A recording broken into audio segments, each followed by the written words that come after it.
Pilihan ibu selalu sama, yang terbaik untukku selamanya. Morinaga, nutrisi pilihan tepat untuk bangun potensi anak.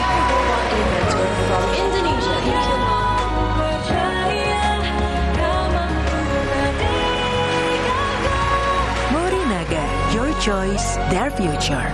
Masa depan bukan kebetulan, pilih yang terbaik sekarang.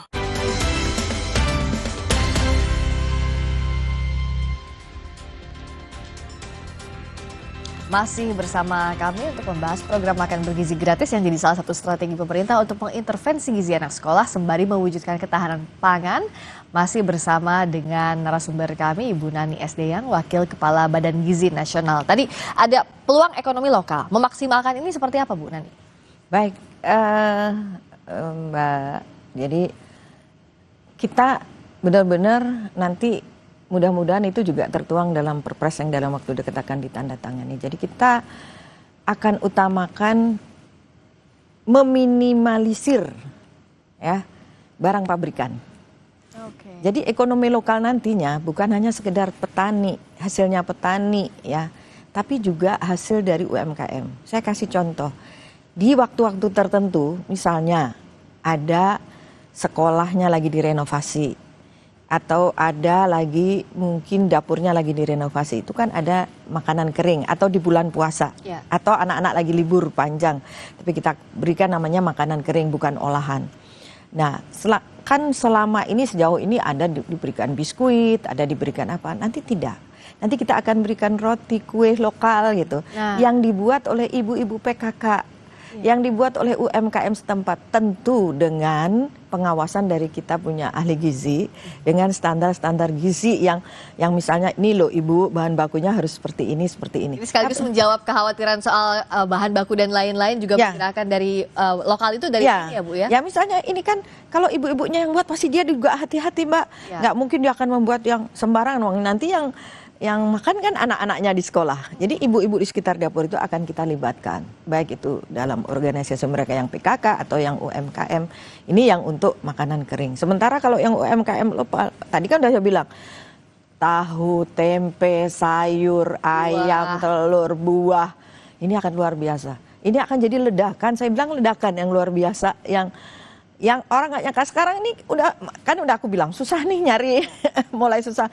Bahkan di NTT itu, karena mungkin terbatas ya peternakan di sana. Kemarin kan ada kejadian lah yang itu, karena masalah bahan baku yang tidak fresh. Karena bahan bakunya harus dalam tanda kutip diimpor dari Jawa Mbak, untuk ayamnya. Contohnya seperti itu. Jadi mari invest banyak-banyak di NTT atau di wilayah 3T ya, mungkin yang belum banyak peternakannya. Ya, karena agar sampainya juga baik, nyolanya juga baik. Ya, betul. Dan niat baik ini, program yang baik ini kan harus diawasi dengan baik juga, Bu Nani. Ya. Perbaikan pengawasannya seperti apa yang sudah dilakukan Baik, BGN? kita baru saja tanggal 27 kemarin kita meluncurkan revisi ketiga Juknis. Nantinya tata kelola ini akan sekali lagi akan masuk dalam perpres. Misalnya, setiap dapur harus punya chef. Ya kan, chefnya harus bersertifikasi. Kemudian setiap dapur untuk yang airnya kurang bagus atau belum layak konsumsi dari hasil lab harus menggunakan air galon, bukan isi ulang ya, air galon yang mereknya memang boleh merek apa saja, bukan satu merek, tapi memang yang dipercayai ini benar-benar yang hygiene lah, yang udah higienis ya, Mbak.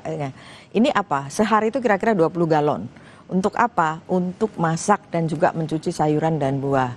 Dan kemudian kami juga, ini kita harus strength nih dalam hal mengolah masakan. Kalau dulu di Juknis nanti akan masuk dalam perpres soal jam berapa mengolah masakan. Mengolah masakan harus di bawah jam 12. Misalnya akan diberikan pada anak-anak jam 7, harus diolah jam 2 malam. Sehingga ketika matang kira-kira jam 3, ya jam 7 mereka santap, anak-anak nggak lebih dari 6 jam. Ini untuk biar tidak basi makanan. Lalu ruang-ruang pemorsian atau packaging itu harus dingin, harus memakai AC, itu antara lain ya. Lalu sekarang juga di Juknis yang baru jumlah memasak yang kalau dulu di dapur itu dibolehkan 3.000 sampai 4.000, sekarang hanya boleh 2.000 untuk anak-anak sekolah, ditambah 500 untuk ibu hamil, menyusui dan balita, tetapi boleh sampai ke 3.000 kalau punya chef yang bersertifikasi. Nah, ini artinya apa? Semua aneh. Lalu ada juga, kita juga harus turun. Saya sendiri kebetulan kan wakil di bidang komunikasi dan investigasi. Ya. Jadi saya turun, saya bikin tim namanya Safari Night. Itu kita turun Apa di itu? malam hari. Oh, malam hari Ya, mengawasi, mengecek. ya karena aktivitas masak ini kan di malam hari. Kami mulai dari jam 4 sore. Bagaimana bahan bakunya fresh nggak? Kemudian pada persiapan. Lalu kami pada mulai masaknya, kami lihat apakah mereka masaknya, karena ada Mbak, ada juga di beberapa wilayah yang masaknya jam 9 malam. Mungkin nggak mau dia ngantuk, dia masak dulu gitu ya. Nah, ini nggak boleh, harus Sudah lewat waktunya bisa. sudah lewat. Dia harus jam 2 dini hari itu masak. Itu yang harus kita benarkan. Jadi kita inspeksi lah, benar apa nggak menjalankan juknis itu, saya sebut dengan Safari Night itu. Dan kemudian ada juga dari tim Tawas, pemantauan dan pengawasan juga melakukan hal yang sama. Itu antara lain beberapa hal yang pokoknya kita mengetatkan berbagai pengawasan.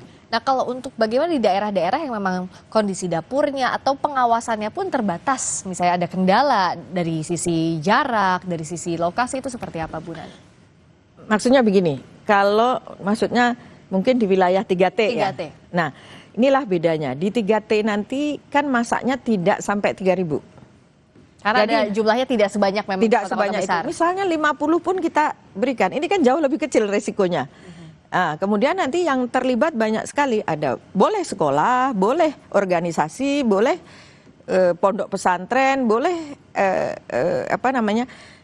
pokoknya masyarakat setempat yang membangun dapur, kemudian dapur-dapur itu disewa oleh BGN, dibayar di depan selama 4 tahun, dan ini mungkin pengawasannya itu oleh masyarakat malahan, karena ini yang terlibat ini bukan seperti yang kan banyak banget masaknya Mbak. Kalau ini kan bisa di bawah 500 itu, jadi lebih mudah lah pengawasannya yang di daerah terpencil. Mungkin nanti yang agak masalah itu di bahan baku, tapi insya Allah dengan Koperasi Merah Putih ada, dengan UMKM juga akan kita gerakkan, tidak akan masalah juga. Jadi kuncinya memang harus disinergi antar kementerian lembaga ya Bu. Kalau tadi melibatkan Koperasi Merah Putih di sekitar, di daerah-daerah termasuk 3T di sana, lalu juga untuk bahan bakunya agar bisa dari berbagai sisi, ini sudah siap harusnya sinergi. Ya, betul. Makanya itu Presiden hari ini sudah menandatangani. Apalagi dengan sudah ditekan Presiden. Ada 13 kementerian dan lembaga yang terlibat dalam.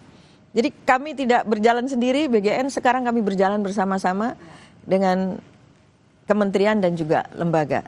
Kalau BGN menanggapi sekarang kan era media sosial sangat masif sekali. Kita lihat ada banyak hoax di sana, termasuk juga soal BGN ini banyak informasi simpang siur juga terkait dengan distribusi makan bergizi gratis. Apa yang bisa dijaminkan pemerintah? Satu, soal transparansi data. Kedua, kalau ada aduan itu harus kemana agar memang itu bisa dipercaya dan ditindaklanjuti oleh BGN? Betul. Jadi kan sebetulnya aduan itu langsung kalau di daerah, langsung KSPPG. Mereka kita wajibkan sekarang 24 jam handphone on. Ya kan? Jadi kapanpun bisa dikontak. Kapanpun bisa dihubungi. Lalu KSPPG ini punya lagi atasannya namanya Korwil, Koordinator Wilayah di Kabupaten.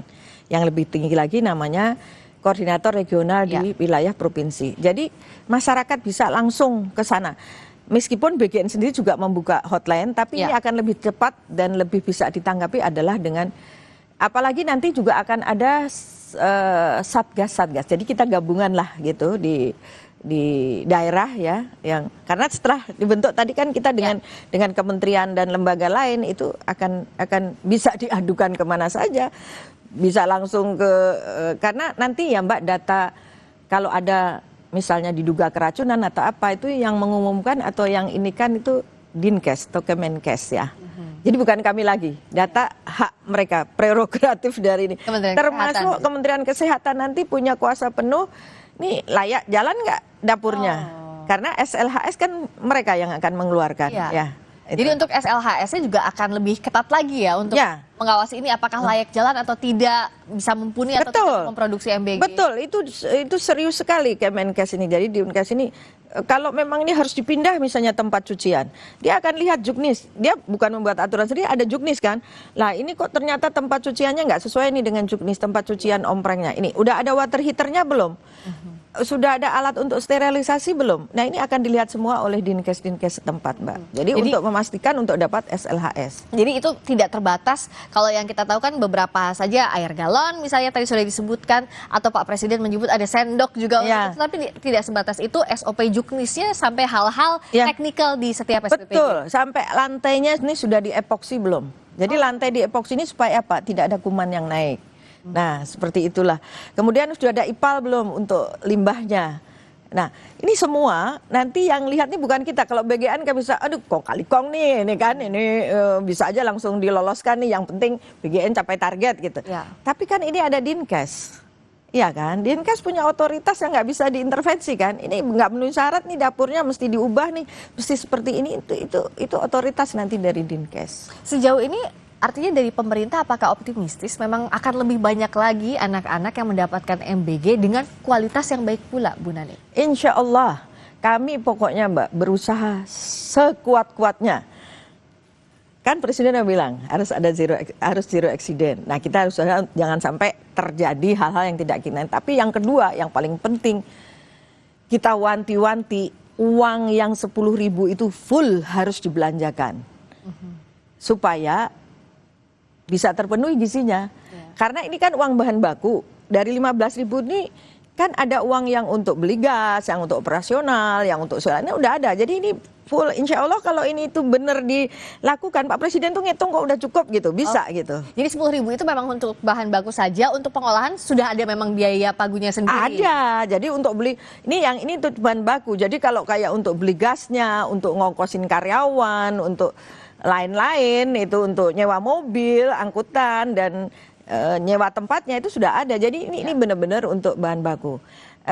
Boleh nggak aku sedikit aja? Jadi ada yang salah. Tadi saya lihat di media sosial, ini 15.000 kok kita diberikan seperti ini gitu. Tapi pas bahan kering, yang kebetulan bukan makanan, jadi bahan kering dia lihat dihitung seperti ini. Jadi ini bukan harganya 15.000, 10.000. Nah, tadi yang 3.000 itu kan biaya-biaya operasional yang ada gaji, ada macam-macam, ada gas, ada listrik, ada kemudian nyewa kendaraan yang untuk ngangkut itu Mbak. Kemudian ada yang 2.000 lagi, ini adalah menyewa bangunan, menyewa peralatan masak, menyewa ompreng pada mitra. Jadi yang 10.000 ini sebetulnya harga makanannya ini adalah 10.000. Ya. Dan terakhir dari BGN, apa yang ingin ditekankan kepada publik, perbaikan pelaksanaannya agar tadi apa yang direncanakan dengan baik oleh Presiden Prabowo sebenarnya ini bisa dilakukan dengan baik pula di lapangan? Baik, saya sangat berharap kepada masyarakat di Indonesia dimanapun agar pelaksanaan MBG ini berjalan dengan baik dan anak-anak kita terpenuhi oleh gizinya. Kami mohon dengan sangat untuk Bapak Ibu sekalian berpartisipasi, ikut mengawasi jalannya program MBG. Bila Bapak Ibu menemukan hal-hal yang tidak diinginkan, silahkan menghubungi kami bahwa ini tidak benar, ini ada makanan yang dimasak yang tidak benar atau ternyata kualitasnya sangat buruk. Kami dengan senang hati menerima itu. Menerima masukan-masukan dari masyarakat. Karena apa yang dilakukan oleh masyarakat insya Allah itu yang benar. Meskipun 1-2 ada yang hoax, tapi insya Allah mayoritas adalah yang benar. Jadi kami ingin partisipasi masyarakat untuk ikut menjadi pengawas program MBG. Partisipasi publik untuk ikut mengawasi program MBG. Terima kasih banyak Ibu Nani Esdeyang, Wakil Kepala Badan Gizi Nasional. Terima kasih. Selamat malam, Iska. Terima kasih. Berikutnya saudara, kami kembali dengan informasi lainnya. Hingga Rabu sore ketinggian air di Jalan Pantura Kaligawe Semarang masih 50 hingga 90 cm. Sesaat lagi kami kembali.